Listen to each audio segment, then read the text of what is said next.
안녕하세요. 김신전 목사입니다. 사도 바울은 늘 저에게 존경의 대상이었습니다. 특히 그가 보여준 복음에 대한 열정과 바울 서신에 나타난 훌륭한 신학과 신앙을 보면서 나도 사도 바울처럼 살고 싶다는 생각을 할 때가 많이 있었습니다. 하지만 바울의 삶을 자세히 들여다보면 그런 생각들이 사라질 때가 많습니다. 왜냐하면 사도 바울의 삶은 우리가 상상하는 복된 삶과 다르고 우리가 원하는 삶의 모습과 너무 다른 부분이 많기 때문입니다. 사도 바울은 정말 힘들고 고통스러운 삶을 살았습니다. 고린도후서 11장 23절로 27절 말씀 보면 바울의 삶이 얼마나 고통의 삶이었는지를 잘 알 수 있습니다. 바울은 여러 번 심한 매를 맞았고 돌로도 맞았습니다. 그리고 난파를 당해서 죽을 뻔한 것도 여러 번이었습니다. 그리고 그는 잠도 못 자고 굶주리고 춥고 헐벗었다고 말을 합니다. 그리고 여러 번 옥에 갇히기도 했습니다. 그런데 더 큰 문제는 바울이 죽을 때까지 그 상황이 별로 나아지지 않았다는 것입니다. 바울은 죽기 전까지 감금된 상태였고 바울은 점점 심해지는 로마의 박해를 받으며 처참하게 참수되었다는 전승이 있습니다. 바울의 생애는 그야말로 고난과 가난과 감금으로 점철되는 삶이었고 죽는 순간까지도 고통을 당하는 그런 삶이었다고 할 수 있습니다. 이런 바울의 고난을 보면서 과연 나도 저런 삶을 살고 저런 고난을 당할 수 있을까 하는 생각을 하게 되고 그래서 바울처럼 살고 싶다는 마음이 수그러들기도 하는 것입니다. 그러면서 드는 생각은 왜 하나님께서는 바울처럼 훌륭한 삶을 살고 하나님을 위해서 열심히 일한 사람을 그렇게 고통 가운데 살게 하시고 고통 가운데 죽게 하시는가 하는 의문이 듭니다. 보통 대부분의 이야기나 영화 같은 것을 보면 이렇게 열심히 살고 선한 삶을 산 사람은 그의 수고가 나중에 보답받는 그런 것들을 많이 그리고 있습니다.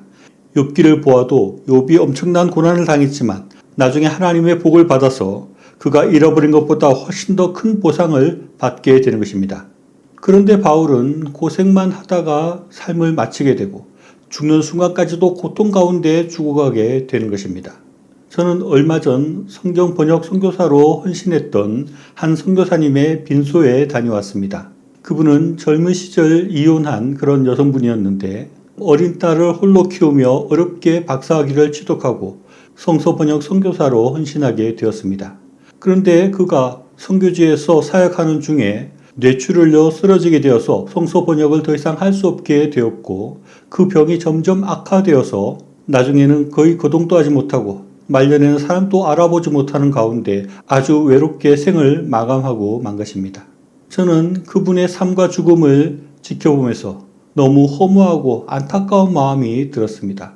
우리는 이런 분의 삶과 사도 바울의 삶을 보면서 하나님은 왜 이런 믿음을 가지고 살고 하나님의 일을 열심히 한 사람을 고통 가운데 살게 하시고 또 고통 가운데 죽게 하시는가 하는 그런 의문이 들 수 있습니다. 저는 오늘 이 질문에 대한 답을 성경 속에서 찾아보고 고난 속에 숨어있는 하나님의 뜻과 섭리에 대해서 같이 생각해 보고자 합니다. 첫째, 그런 선한 사람의 고난의 삶과 죽음에 대한 답으로 우리가 먼저 생각해 볼 수 있는 것은 천국의 보상이라 할 수 있습니다. 고린도후서 4장 17절로 18절 말씀을 보면 우리가 잠시 받는 환난에 경한 것이 지극히 크고 영원한 영광에 중한 것을 우리에게 이루게 함이니 우리가 주목하는 것은 보이는 것이 아니요 보이지 않는 것이니 보이는 것은 잠깐이요 보이지 않는 것은 영원함이라 라고 말씀하고 있습니다. 여기서 바울은 자신이 당하는 엄청난 환난을 가벼운 것이라고 표현합니다. 왜냐하면 그 환난은 지극히 크고 영원한 영광을 위한 것이기 때문이라고 말합니다. 이 땅의 고난이 아무리 힘들게 느껴져도 영원한 천국에서 받을 상과 비교할 때 그것은 아무것도 아니라는 것입니다. 이 땅에서의 모든 수고와 선한 행동들이 보상받지 못하고 고생하는 것처럼 보여도 저 천국에서의 영원한 삶과 받을 상급을 생각한다면 이 세상에서의 모든 어려움은 순간적인 고난에 불과할 수 있다는 것입니다.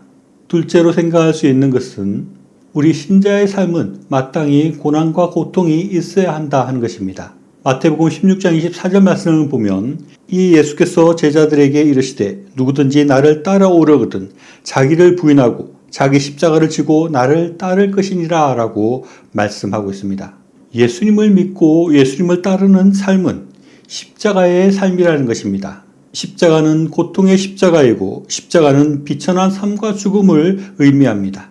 그렇기 때문에 하나님을 믿고 하나님의 일을 하는 예수님의 제자들이라면 당연히 그 삶이 고통의 십자가의 삶이어야 하고 또 비천한 삶을 살아가야 한다고 할 수 있습니다.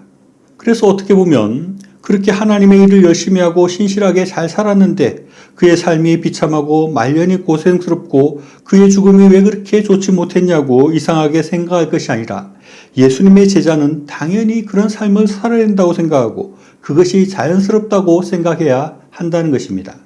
저는 이 두 가지 이유가 옳다고 생각하지만 하나님께서 우리의 삶을 편하게 하시고 풍족하게 하시고 사람들의 부러운 삶을 살게 하시는 것이 아니라 고난을 주는 데에는 또 다른 중요한 이유가 있다고 생각을 합니다. 그것은 하나님께서 우리를 비천하게 하시고 힘들게 하시고 남들에게 부러움이 아니라 불쌍하게 여기지는 삶을 살게 하심으로 우리를 더 성숙하게 하시고 우리를 더 겸손하게 하시고 우리를 더 범죄하지 않게 하기 위함이 아닐까 하는 생각을 하게 됩니다. 신명기 8장 2절로 3절 말씀을 보면 하나님께서 이스라엘 백성을 사랑하시지만 40년간 광야의 길을 걷게 하시고 낮추시고 줄이게 하셨는데 그 이유가 하나님을 더 잘 믿게 하고 하나님의 백성으로 만들어가기 위함이었다고 말씀합니다.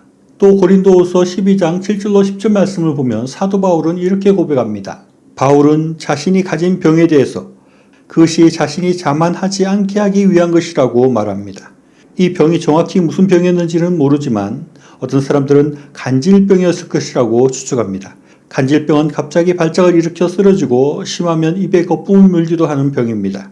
이런 병이 있어서 바울은 너무 자만하지 않게 되었다고 말하는 것입니다.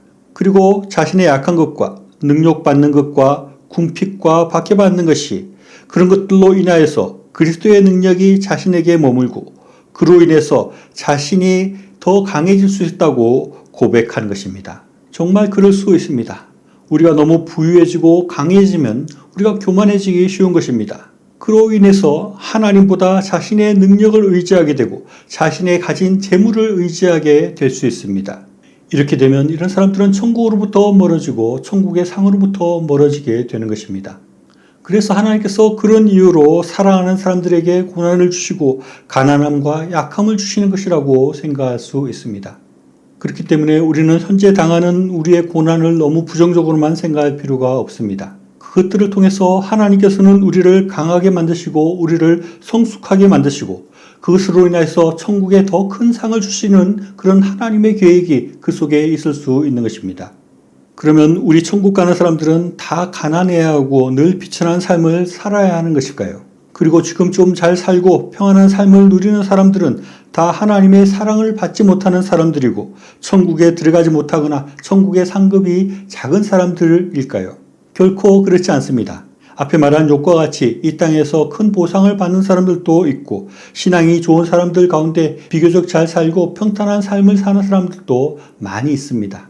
하나님께서는 이런저런 모습으로 각 사람에게 각각 다른 방식으로 우리를 인도하십니다. 어떤 사람에게는 풍요가 신앙에 도움이 될 수가 있고 또 어떤 사람에게는 고난이 천국의 상으로 인도하는 도구로 사용될 수도 있습니다. 하나님은 다양한 모습으로 우리를 인도하시지만 그러나 분명한 것은 하나님께서는 우리를 성숙시키시기를 원하시고 천국의 길로 인도하시고 천국에서 더 큰 상을 받기 위해서 우리의 삶을 이끄시고 있다는 것입니다. 그래서 우리에게 고난이 찾아오고 어려움이 찾아올 때 하나님께서 우리를 겸손하게 하시고 또 천국에 들어가기에 합당한 사람으로 인도하신다는 것을 생각할 수 있어야 합니다. 그리고 또 그 고난을 예수님의 제자로서 당연히 받아야 될 십자가라고 생각하고 그런 고난의 길을 걸어가기를 주저하지 말아야 합니다. 그리고 다행히 우리의 삶이 평안하고 부유하고 잘 살 때에는 더 겸손하려고 노력하고 하나님 앞에서 범죄하지 않으려고 조심하고 이 땅이 아니라 천국의 것을 바라보고 천국의 상을 얻기 위해서 노력하며 살아가야 합니다. 우리에게 중요한 것은 이 땅에서 더 잘 살고 더 많이 가지고 더 편한 삶을 사는 것이 아니라 천국에 들어가는 것과 천국에서 더 잘 사는 것이 중요한 것임을 우리가 분명히 인식해야 하겠습니다. 하나님은 그런 관점으로 그런 세계관으로 우리의 삶을 이끌고 계시다는 것을 우리가 늘 깊이 생각하며 살아야 하겠습니다. 사도 바울과 앞에서 말한 그 선교사님과 우리들의 고난의 삶과 죽음은 우리 눈에는 허무하게 보일 수 있습니다. 그러나 하나님께서 보시는 사도 바울의 삶과 그 선교사님의 삶과 우리의 고난들은 결코 헛되거나 허무한 것이 아닌 것입니다. 현재의 고난은 장차 우리에게 나타날 영광과 전혀 비교할 수 없는 것입니다. 이 땅에서 더 많은 것을 가지고 더 편하게 사는 것을 위해서가 아니라 천국에 들어가서 천국에서 더 잘 살 것을 생각하고 그것을 위해서 살아가는 저와 여러분이 다 될 수 있으면 좋겠습니다. 시청해 주셔서 감사합니다.